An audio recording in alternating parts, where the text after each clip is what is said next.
各位嘉賓、校長、老師、同學，大家好！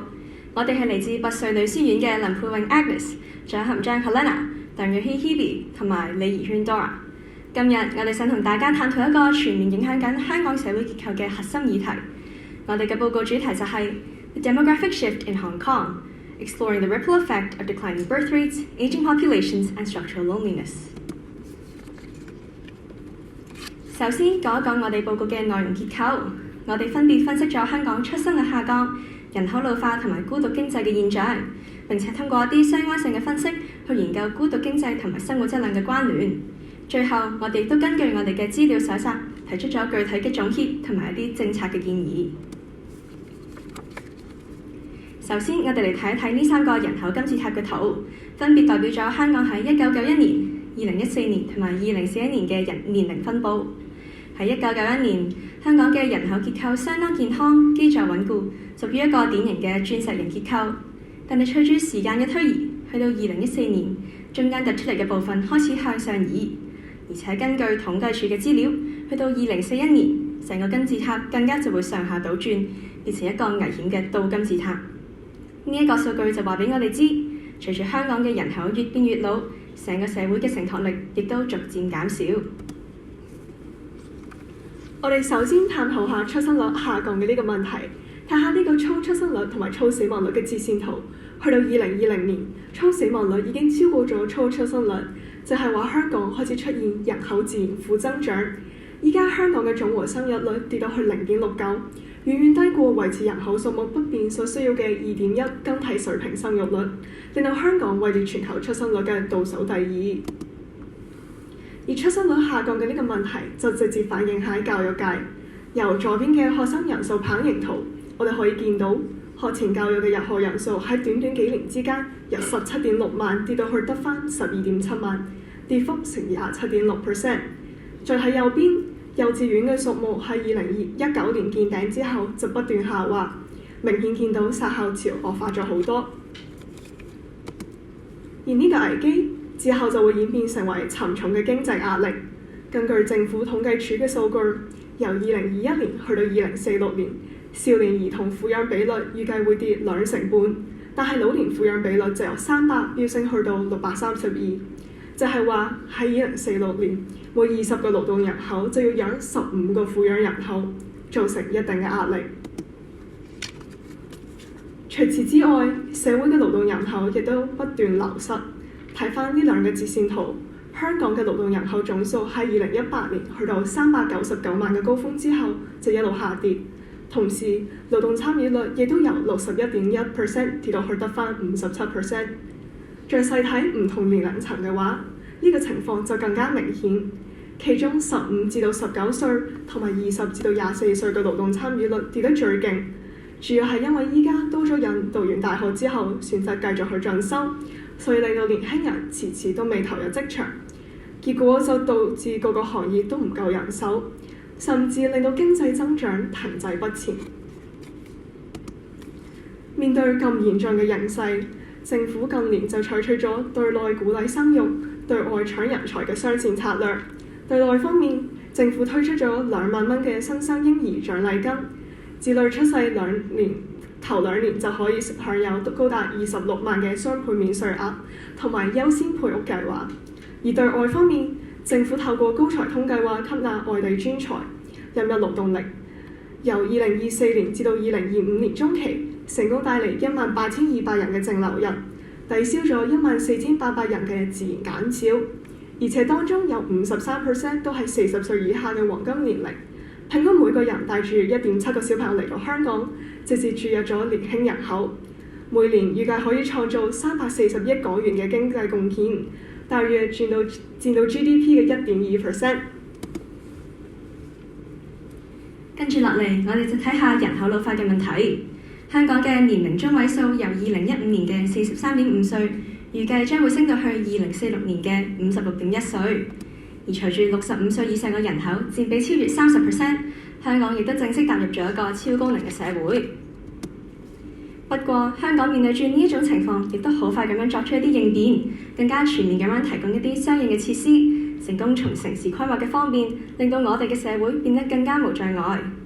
香港非常之重視呢啲無障礙嘅設施，正如圖中所見，本港過半數嘅 lift 齡都少過30歲，而香港無障礙嘅的士佔比更加高達25.9%，對比上海只有0.1%，反映出香港喺一啲基礎嘅設施上面全力咁樣去適應緊高齡化。但係喺城市適應嘅背後，醫療體系亦都一齊改變緊。右邊嘅圖就清晰咁展示咗人口老化同埋慢性疾病嘅相關。65歲或以上患有慢性病嘅人口比例直線上升。與此同時，左邊嘅數據顯示，保健品嘅市場嘅零售總額預計會喺2028年衝破120億港元。銀髮經濟嘅發展令到市場嘅規模慢慢變大，加上市民越嚟越關注自身嘅健康，所以呢一個市場嘅發展商機實在無限。跟住就去到第3個問題，結構性孤獨。根據香港家庭福利會嘅數據，社會連結分數一直處於低水平，尤其是因為 COVID-19 嘅疫情，人與人之間嘅交流因為隔離令而大大減少咗，所以社會連結分數更加跌咗20%，由2019年嘅4.11分跌到2022年剩翻3.26分。而唔少人口普查數據都同時指向同一個趨勢，例如單人戶同埋雙人戶嘅比例持續攀升，預計到2046年全港會有超過50%嘅小型家庭。咁就從而衍生出孤獨經濟啦。咁究竟佢係咩嚟嘅呢？簡單嚟講，佢就係一種專門迎合尋求 me time 嘅人或者獨處人士嘅經濟模式。當中最顯著嘅例子就有 solo dining 同埋寵物經濟。根據政府統計處嘅數據顯示，住戶用喺食物同埋外賣服務嘅平均每月開支由12,502港元升到去13,152港元。考慮到通脹因素，雖然每個人嘅平均開支大咗，但係總消費量反而係少咗嘅。咁又唔知大家屋企有冇養寵物呢？喺香港呢個咁高密度嘅城市，好多人都會選擇養寵物嚟陪伴自己。One Degree Hong Kong 嘅數據顯示，喺香港養大一個小朋友到22歲需要港幣600萬，但係照顧一隻寵物一生一世，亦即係14年，佢嘅花費只需要港幣68萬，相距係大約有9倍咁多㗎。對於經濟能力有限嘅家庭嚟講，養寵物比起生小朋友會少好多負擔，所以好多人都會選擇養寵物嚟代替生小朋友。呢一種現象為寵物產業帶嚟巨大嘅商業發展機會。咁究竟啲人使咗咁多錢，咁佢係咪真係可以獲得快樂呢？為咗用科學嘅方法去探討現代香港人點樣通過 instant gratification spending， 即係即時滿足消費去買到所謂嘅快樂，我哋建立咗一個數學框架。我哋嘅假設就係即時滿足消費同人嘅生活質量之間存在一個顯著嘅正相關。簡單嚟講，我哋假設現代人普遍相信將金錢投入去購買即時嘅享受同埋服務，比起將資源投放喺需要等待面對未來嘅長線投資，能夠更加直接、更加快速地提升佢哋當下嘅生活質量。喺運用數學模型之前，我哋進行咗好嚴謹嘅 data cleansing。正如熒幕顯示，為咗獲取逐年對香港普遍 quality of life 嘅調查，由於缺乏直接嘅官方數據，我哋參考咗中大嘅生活質素指數，篩選出2大範疇嘅指標，分別係社會方面，例如平均壽命、公共醫療開支以及壓力指數；而經濟方面包括置業負擔比率、收入中位數、失業率同埋 GDP。結合呢2組數據，我哋借助 analytical hierarchy process 為每一項數據分配權重，並且最終計算出一組 overall quality of life score 作為我哋數學模型嘅基礎。除此之外，我哋亦都基於統計處最新嘅19至20年度 Household Expenditure Survey， 以3類住屋家庭 public、subsidized 同埋 private 劃分收入級別，從而涵蓋咗唔同水平嘅家庭支出分佈。正如熒幕上面嘅示例，為咗解決數據缺乏連貫性同埋模糊嘅問題，我哋將19至20年度之後嘅每個年份支出水平，根據 Consumer Price Index 同通脹，以及燃油價格變化同醫療通脹等等逐個類別去做調整，從而佢比預估咗由1920年度至到2024年嘅逐年支出數據。剔除生活必需品開支，我哋亦都從中淨係計算咗 residual expenditure， 即係剩餘可支配開支入面嘅消費比例，從而確保咗模型對細微數據變化嘅靈敏度。接下來，我哋借助 SciPy、Pandas、Matplotlib 等等唔同嘅數據分析工具，建立咗一個數學模型。佢可以被拆分為2部分去做理解。即對於數據異常值嘅修正同埋最主要嘅相關性分析。數據異常值修正方面，由於我哋處理嘅數據類型主要係維度比較低嘅百分佔比模型，需要處理嘅數據點亦都比較少，因此採用咗4分位距異常值移除嘅方法，即係 Interquartile Range Outlier Removal， 有效清理咗 Public Housing 喺2023年方面嘅異常值。至於相關性分析，為咗確保模型嘅穩健程度，我哋採用咗2個算法。比較基礎嘅計算方式係採用咗 Pearson Correlation， 即係常見嘅線性相關性嚟驗證數據之間嘅相關。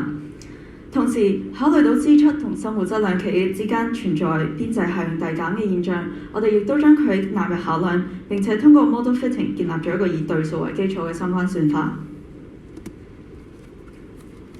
接下落嚟，我哋嚟睇下呢個非常有趣嘅分析結果。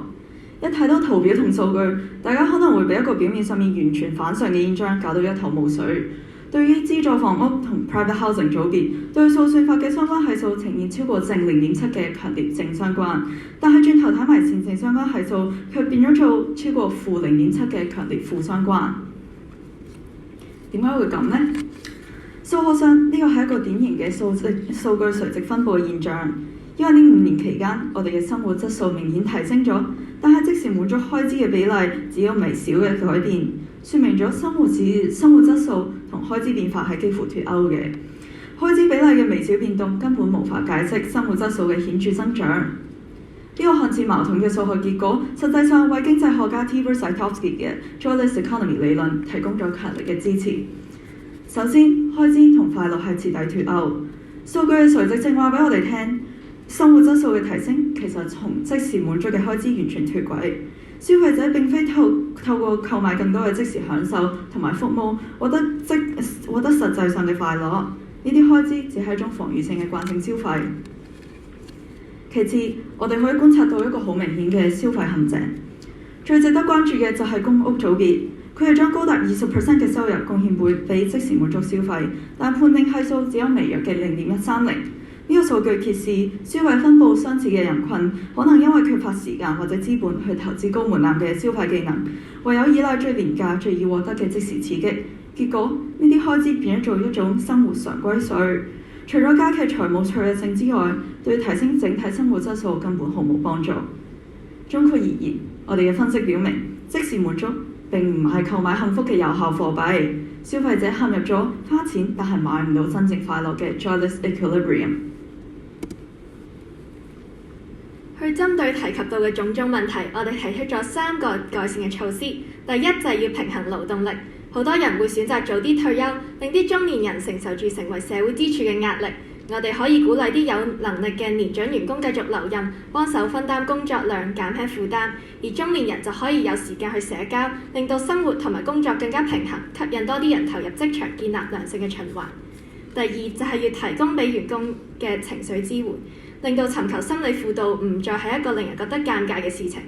企業可以參考現有嘅校本心理服務，每季為員工提供1對1嘅心理健康諮詢服務，咁就可以減輕員工嘅壓力，推動佢哋繼續努力工作，對香港社會發展有所裨益。第三，要增加新生嬰兒獎勵金同埋進一步增加教育資助，